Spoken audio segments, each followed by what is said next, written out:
அனைவருக்குமே வணக்கம். சற்று முன் கிடைத்திருக்கக்கூடிய ஒரு மிக மிக முக்கியமான செய்தி ஒன்று வெளியாகியுள்ளது. சற்று முன் ஈரோட்டில் இடைத்தேர்தல் திமுகவுக்கு நடந்த சம்பவம் இது மாதிரி ஒரு செய்தி வெளியாகிருக்கு. இப்போ ஏற்கனவே பார்த்தீங்கன்னா இடைத்தேர்தல் ஈரோட்டில் இடைத்தேர்தல் நடத்தி தான் இவிகேஎஸ் இளங்கோவன் அவர்கள் வெற்றி பெற்றார் இல்லையா. இதை தொடர்ந்து பார்த்தீங்கன்னா இப்போ மீண்டும் இடைத்தேர்தல் ஒரு வரப்போகிறதாக ஒரு பரபரப்பான செய்தி வெளியாக இருக்குது. இருந்தாலும் இடைத்தேர்தல் வந்தது அப்படின்னா நிறைய கட்சிகள் இருக்காங்க இல்லையா. திமுகவுக்கே ஆட்டம் காட்டக்கூடிய அளவுக்கு தான் மிகப்பெரிய சம்பவம் நடக்குது இல்லையா. இப்போ பார்த்தீங்கன்னா அதிமுகவில் தமிழக வெற்றி கழகம் பார்த்தீங்கன்னா இணைந்து கூட்டணி வைச்சாங்க அப்படின்னா திமுகவுடைய தலைமையகமே பெரும் கதி கலங்கியதை போய் தான் இருக்கும். இதை பற்றி தான் இந்த வீடியோவில் நம்ம முழுமையாக பார்க்க போகிறோம்.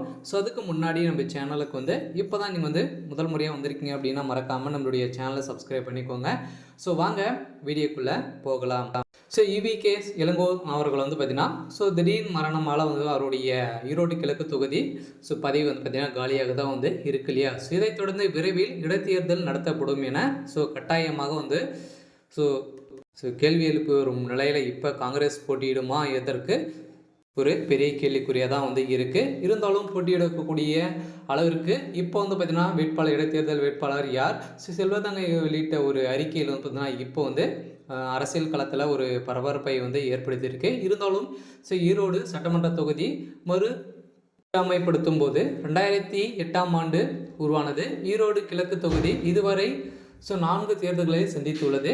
2011ஆம் ஆண்டு காலத்தில் முதல் முறையாக நடந்த தேர்தலில் தேமுதிக சார்பில் போட்டியிட்ட விசி சந்திரகுமார் வெற்றி பெற்றிருந்தார். இதையடுத்து 2011ஆம் ஆண்டு காலத்தில் நடந்த சட்டமன்ற தேர்தலில் அதிமுகவின் KS தென்னரசு வெற்றி பெற்றிருந்தார். இதைத் தொடர்ந்து 2021ஆம் ஆண்டு நடந்த தேர்தலில் திமுக கூட்டணி சார்பில் போட்டியிட்ட காங்கிரஸ் கட்சியின் திருமகன் ஈவேரா வென்று எம்எல்ஏவாக பொறுப்பேற்றார். இதைத் தொடர்ந்து இவர் காங்கிரஸ் மூத்த தலைவரும் தமிழ்நாடு காங்கிரஸ் கமிட்டியின் முன்னாள் மாநில தலைவரும் ஆவார். இவர் இந்த நிலையில் கடந்த ஆண்டு ஜனவரி நெஞ்சுவலி ஏற்பட்ட காரணத்தால் திடீர்னு உயிரிழந்த காரணத்தால் மீண்டும் ஈரோடு கிழக்கு தொகுதியில் காலியானது. இதைத் தொடர்ந்து இகேஎஸ் இளங்கோவன் அவர்கள் பார்த்தீங்கன்னா மீண்டும் போட்டியிட்டு வெற்றி பெற்றார். இந்த தொகுதியை தக்க வைத்துக் கொள்ளும் வகையில் காங்கிரஸ் சார்பில் திருமகன் ஈவேராவின் தந்தை யுகேஎஸ் இளங்கோவன் அவர்கள் போட்டியிட்டார். இதைத் தொடர்ந்து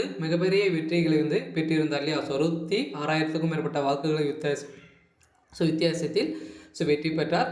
இதைத் தொடர்ந்து மீண்டும் ஈரோட்டில் இடைத்தேர்தல் வருமா அப்படின்றதான் எல்லாருக்குமே ஒரு பெரிய கேள்விக்குறியாக இருக்குது. இதை தொடர்ந்து தான் நிறைய கட்சிகள் போட்டி இப்போ இடைத்தேர்தல் வந்தது அப்படின்னா என்ன நடக்கும், திமுகவுக்கு எதிர்ப்புகள் வருதா அப்படின்றது தான் எல்லாருக்குமே ஒரு பெரிய கேள்விக்குறியாக இருக்குது. இருந்தாலும் இடைத்தேர்தல் வருமா அப்படின்றத நம்ம வெயிட் பண்ணி பார்க்கலாம். இது மாதிரி செய்திகளை தெரிஞ்சுக்கணும் அப்படின்னா மறக்காமல் நம்மளுடைய சேனலை சப்ஸ்கிரைப் பண்ணிக்கோங்க. தேங்க்யூ.